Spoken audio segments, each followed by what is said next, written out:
Okay, so right now I want to talk briefly about grieving over the loss of a pet. Grieving over the loss of your animal, and I felt now is probably the most appropriate time to talk about it because I just lost my animal, Cash, my pug, of nearly 18 years. He was 2 months shy of turning 18 when he passed away just a few short weeks ago. And, even though it's been a few weeks, I mean, it's really, really difficult, man. I've never had a pet that lived this long, to 18. I mean, even just getting 10 years with your dog is a good amount of time. If you're able to get more than that, just consider that a blessing, right? If you get 12, 15 years with your animal, consider that a blessing, because most people don't get that, and the fact that I was able to get nearly 18 years with Cash is just a blessing, right? It's a blessing, and it's hard for me to be upset or angry or resentful that we didn't have more time together, because God blessed me with practically 18 years with him, and I cherished every moment of it. Like I really, I mean, especially the last 13 years that I had with him. I mean, we're together basically 24/7. And then he stopped walking on it. He lost his ability to walk in 2018, and I had to start carrying him in my arms. And I carried him in my arms for basically the next 6 years until he passed a few weeks ago. Yeah, at that point though, in 2018, I also got him a dog stroller. I mean, I had to go online and look for this stuff. I didn't even know they made this stuff, right? I got him this senior dog stroller, which is actually at the back of my car right here. I still have it here. That's Cash's stroller right there. Still have it in the back. I just haven't had it in me to take it out yet. I guess I just like seeing it there. It reminds me of him. Even though technically I don't really need it, anymore. I mean, Gizmo walks on his own fine, and I put Gizmo on the, I mean, I don't even really need to put Gizmo on the leash that often. I could just let him walk right next to me. He'll follow right behind me or right next. I mean, he doesn't wander off. So the thing about it is, when you lose an animal, man, it's just not easy. And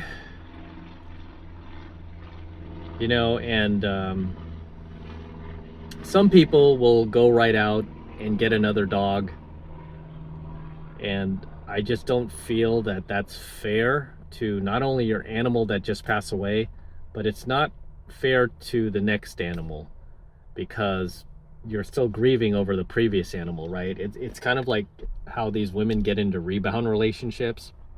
It's not fair to the next guy who's thinking he's got this cool new girlfriend when he doesn't, because she's still thinking about her ex-boyfriend, right? That's why we call them rebounds. So, getting another dog too fast is almost like a rebound. So when I lose an animal, I want to feel the fullness of that pain, that emptiness, that hurt, as I have the last few weeks, and really, give myself the time and needed to really reflect on and celebrate, Cash's life, which I have been. I've been, I've taken the last few weeks off from working and doing content. Fortunately, before Cash passed, I mean, literally the last week that we were together, the last week that we were together, I filmed a bunch of content, filmed a bunch of content for my channel. Sorry, now my radio's going off. I filmed a bunch of content for my channel on the 33 Secrets because his birthday and my birthday were coming up around the same time next month in September, like around third week of September. And just like last year, I wanted to just take time off to celebrate that with him without having to worry about work. So I wanted to get ahead of my content a little bit. So fortunately, you know, that last week he was alive. Like we filmed a bunch of content together. That's why if you watch my 33 Secrets videos right now, Cash is still in the background, or I'm still mentioning him, or you could still hear him snoring in the background, right? Because we filmed a number of videos that I was going to basically sandbag over the next few weeks, you know, while we went off and celebrated our birthday together somewhere. Well, me, him, and Gizmo. And then suddenly this happened where, you know, his health started to decline, right? His health started to decline, especially that last week. And then I lost him, right? And the thing is, like, I'm the type of person where I don't give up so easily. So in that last week, I took him to literally 4 different vets, right? So there were 2 at my primary veterinarian that I talked to, and then there were 2 emergency hospitals I took him to, because I wanted to get different opinions and see if there was any way possible. I mean, I really did not give up any hope at all until literally he had already passed. Even then, the doctors were still trying to resuscitate them, and they asked for my permission. I said, yeah, absolutely, because I want to fight for my animals, right? I want to give them, you know, a chance to, you know, to live. So the emergency tried to resuscitate him. Usually they do it for about 10 minutes, but this doctor asked me if I wanted to continue, and he went on for over 20 minutes, probably like 23 minutes, trying to resuscitate my animal, trying to resuscitate Cash. Because again, I felt like, you know, he wanted to stay. I just, you know, you create a bond with your animal where you almost know what they're thinking. And I know he was fighting to stay with me and Gizmo. He wanted to stay. But unfortunately, they weren't able to save him. And it wasn't until the doctor literally said, that's it, you know, and that's when I knew that was it, you know. And yeah, I just lost it at that moment. Hadn't cried in over a decade at that point until that very moment. And just couldn't believe it was over, right? I just couldn't believe it. However, you know, the point of this coaching video is, you know, when you lose an animal, man, you know, it is so hard. It will bring any man, the toughest men, to their knees, right? I don't care how tough you are, how alpha you are, it will literally bring you to your knees, right? And obviously, you know, after you lose an animal, you go through a lot of different feelings.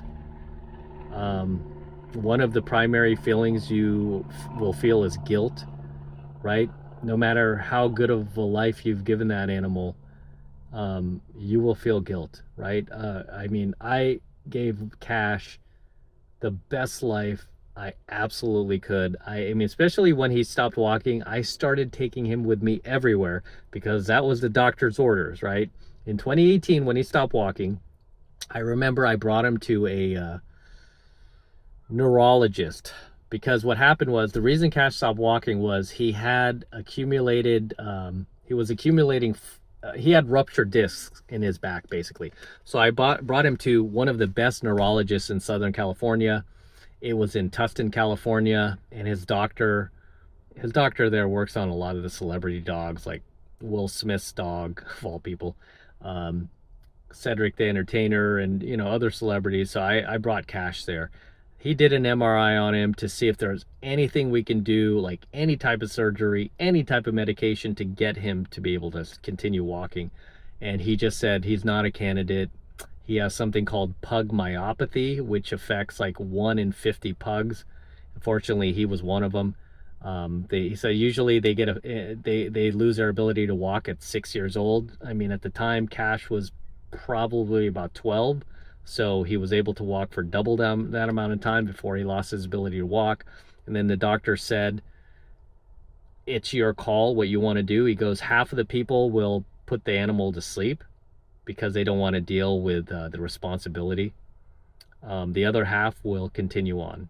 And I said, well, I'm the latter. I'm going to continue on. I do not euthanize my animals, especially over something like that. I'm like, is he in any pain? No. He was like, I don't even think he realizes, or much less does he care. He's happy. And I said, okay, well, I'm going to continue on. He goes, oh, you realize you have to carry him. I'm like, that's fine. And he goes, oh, you realize you have to stay with him 24/7.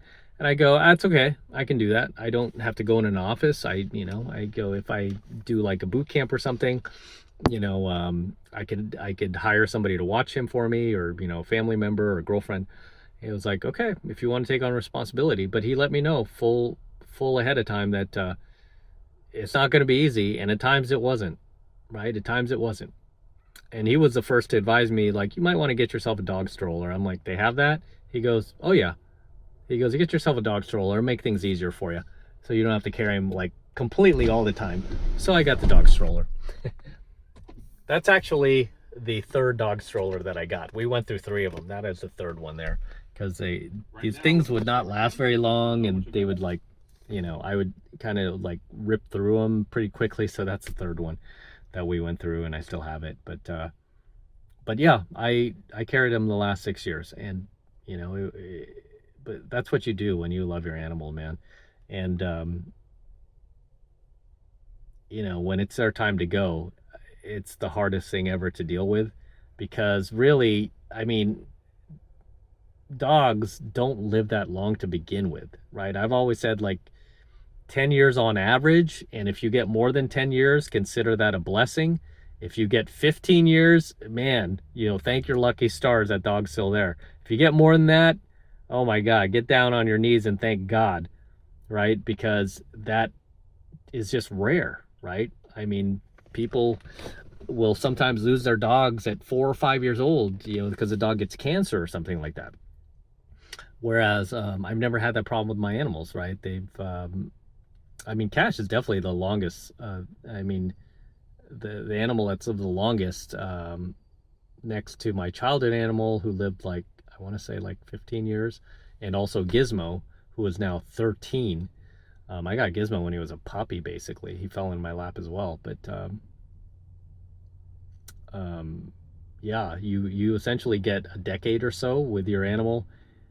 Just a decade of pure bliss, pure adventures, pure love, unconditional love, memories, fun, food, hanging out. Nothing but joy. Only to be faced with the end, only to be faced with the moment where they're no longer there, right? But their bed is still there, their bowls are still there, their dog stroller is still there, and it's tough. It's tough, man. I mean, I will tell you, like, after Cash passed away, I did not want to go home. I went home once to grab some of my things, and I just couldn't stay home. I mean, it was hard. It was hard, and his bed still being there, and it's still there. It's been like weeks now, and there's no reason for it to be there, but I leave it there just because Gizmo. I think Gizmo just likes to sleep on it now, and he sniffs it, and he can smell Cash, and it's hard for him. It's hard for me to watch him be depressed, and now I'm trying to be strong for him, because your dogs will mimic your moods, right? They will mimic your behavior. So I'm trying to stay as upbeat as I can, so he doesn't get down. you know, and this is the first time I've had two dogs, right? Usually I just have one at a time. It's the first time where like two fell in my lap at the same time. And both Cash and Gizmo were fairly young when I got them, right? Cash was like 3, and Gizmo was only a few weeks old, which is funny. Yeah. And I just remember Gizmo was this, like, he could fit in the size of your palm, and he was like jumping on Cash, who was like 22 pounds at the time. He was like jumping on him, you know, and Cash wasn't having it, and they just became lifelong friends though. And it's hard, man. And if you've ever lost an animal, you know what I'm talking about. It's just, or if you have an animal now, you know, that's something that will always be in the back of your head, right? That one day, all of this fun, this joy, this smiley face you're seeing from your dog, you know, one day it will come, you know, it's going to come to an end, right? And that's just something that's in the back of your head, and you don't want to think about it, right? And you shouldn't really think about it, you know, right? Unless it's like a medical concern or something like that, where you're forced to think about it. But you want to live in the moment, and you want to enjoy the short time you have with your dog, right? And live life to the fullest, which I did with Cash. We lived it to the fullest, right? Once the doctor told me, like, hey, you have to take him with you wherever you go, 24/7. Can't leave him, man. Can't leave him. I was like, that's fine, right? And I started taking him to Vegas with me. We started taking all these road trips. I stopped flying. I bought, you know, this giant van to take him out on these road trips in. And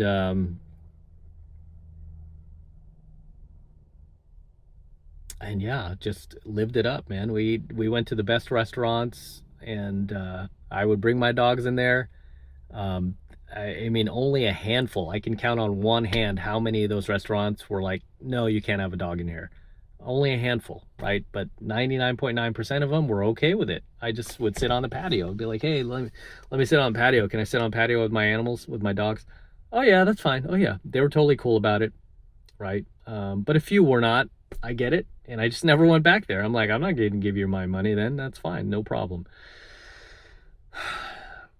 But we lived it to the fullest. I mean, he was there with me filming content. As you guys know, snoring in the background of my videos, watching Dad work, and just the best, you know, the best buddy you could find, you know, just as your dog probably is the best friend that you could possibly find, right? Just nothing but unconditional love.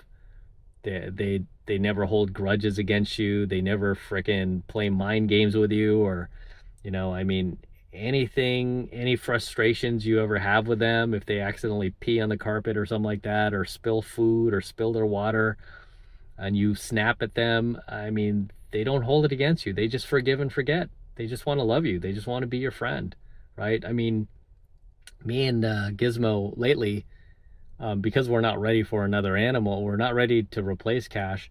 We've been going to these these shelters in bad parts of town where, you know, the animals are basically on death row.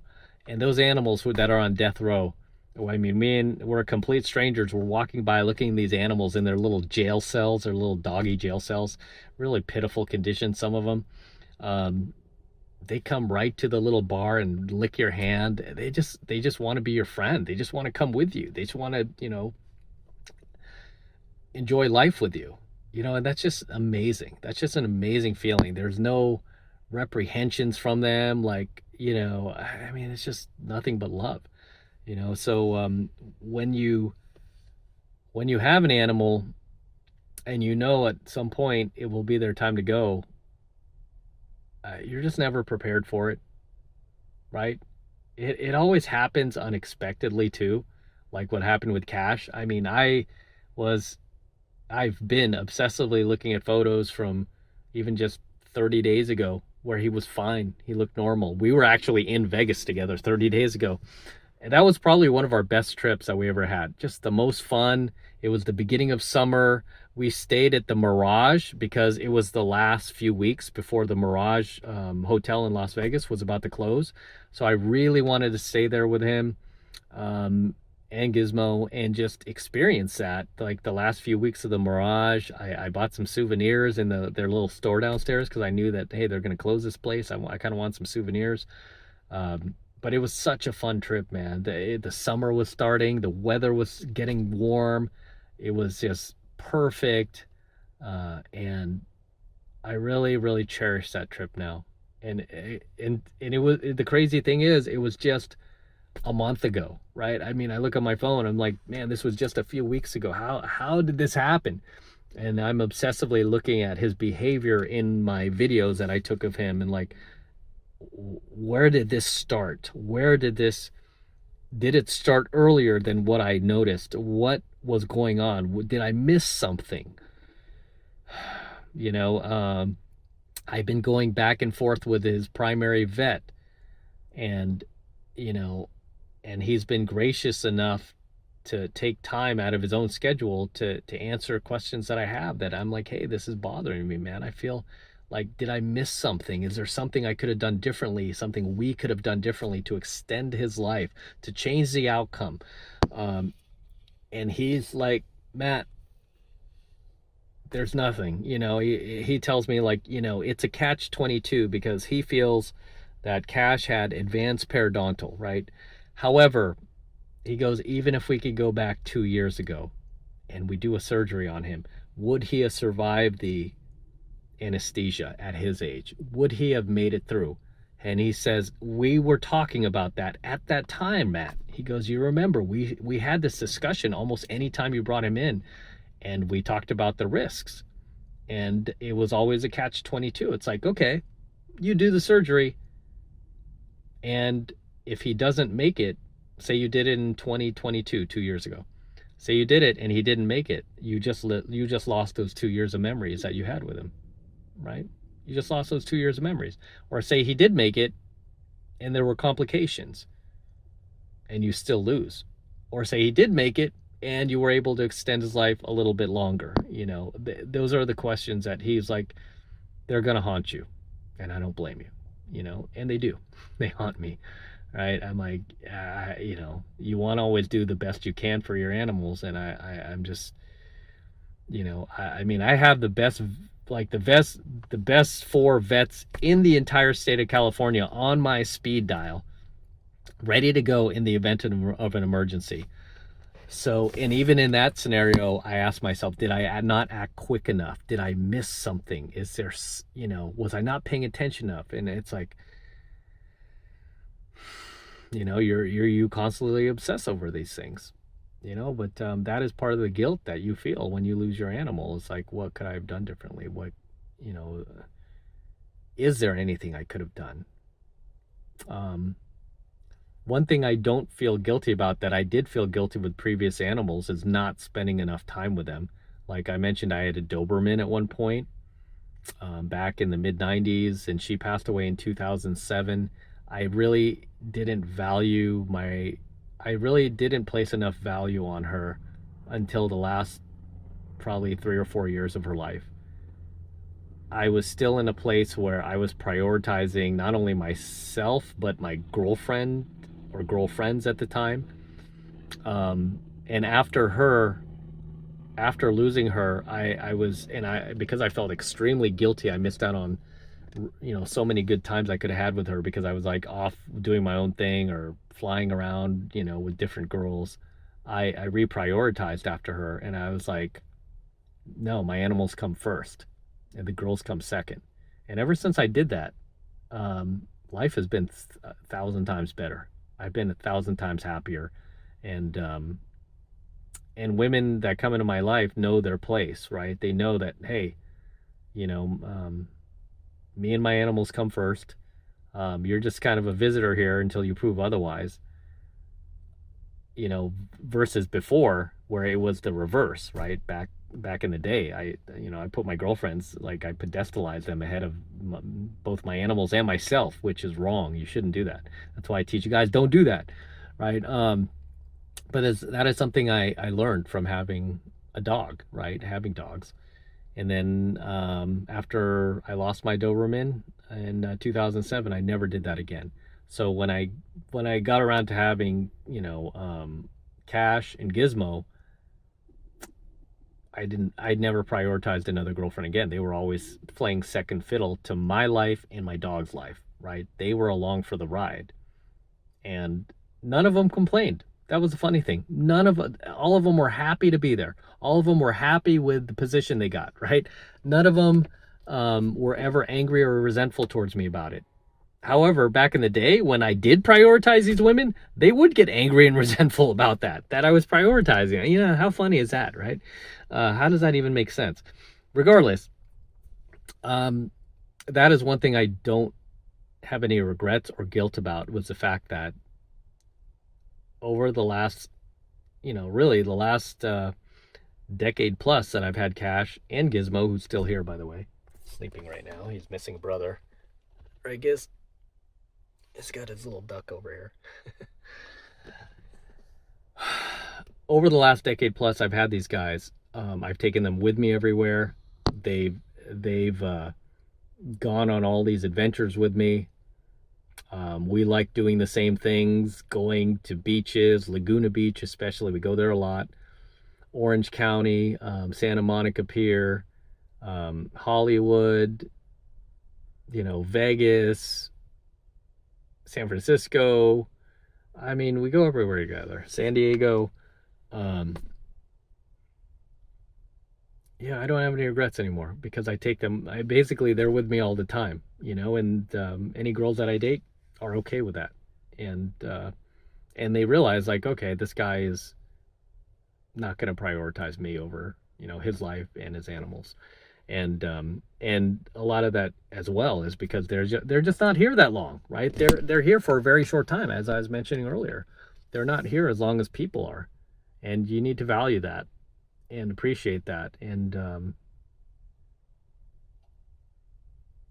respect that. But it's never hard losing an animal, right? It's just something that no matter how many you lose, it's the same painful feeling. It doesn't get any easier, right? Just like when I lost my dog, my Doberman in 2007, that was extremely hard. It was as hard as when I lost my animal my childhood animal when I was in high school, or my animal after my Doberman, Steve. And then I got Cash and Gizmo, and now I recently lost Cash. It's the pain is still just as hard, right? But it's worth the time that you have with them, especially when you spend it the right way and you take advantage of the short time you have with them, and you spend that time with them, and you value it and you respect it, as I've said. But you're always gonna wonder if there's something else you could have done to help them, right? And this is why I say, like, now that we have Yelp and apps like that, you can filter out the best vets in your local area that are within your affordability, whatever. I mean, a lot of times it's not even about money. It's about finding the most competent vets that you can in the event of an emergency, because that can often mean the difference between life and death. Okay. Because, as I've often mentioned, in 2017, Cash had an emergency, and I took him to a vet. I was not prepared. I took him to an emergency vet, and they just made things worse. And they were advising me to put him to sleep. This was in 2017. And I decided to pull him out of that place, even though they were all against it and even just kind of shunning me, And I even had some family there who were not happy with me for pulling him out. They were saying, you should just let him go. Be humane, man. Be humane.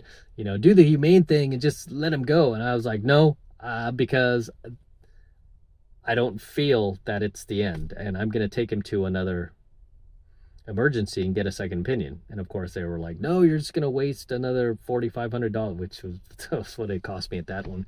Another $4,500. Now you're going to be at $9,000 for the same answer. And I go, well, then I'll be able to at least sleep at night.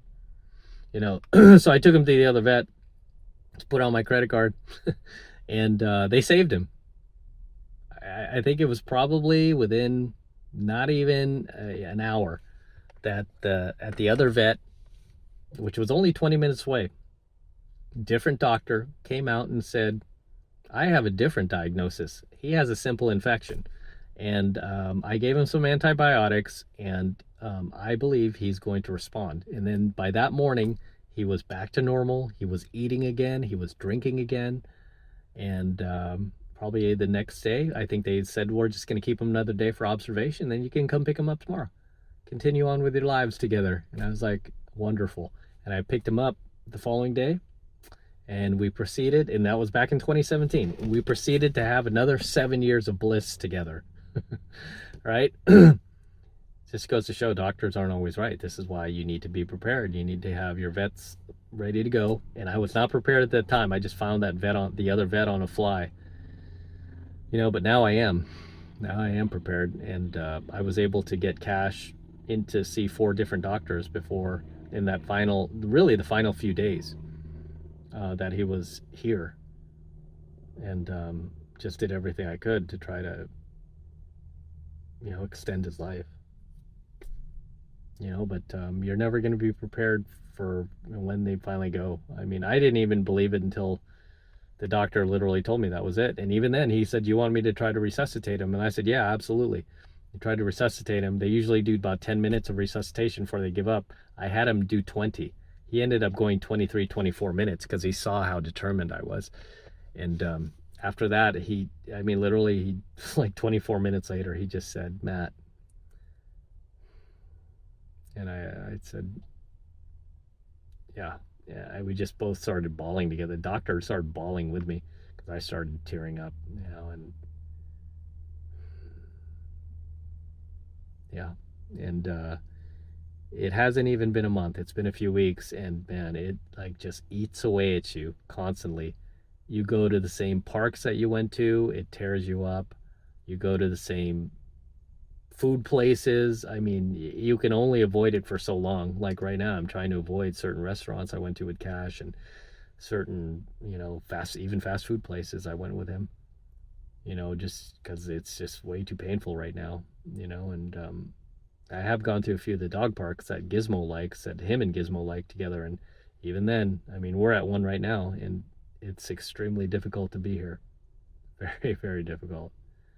And this is actually the last park I was at before, the last night before Cash passed away.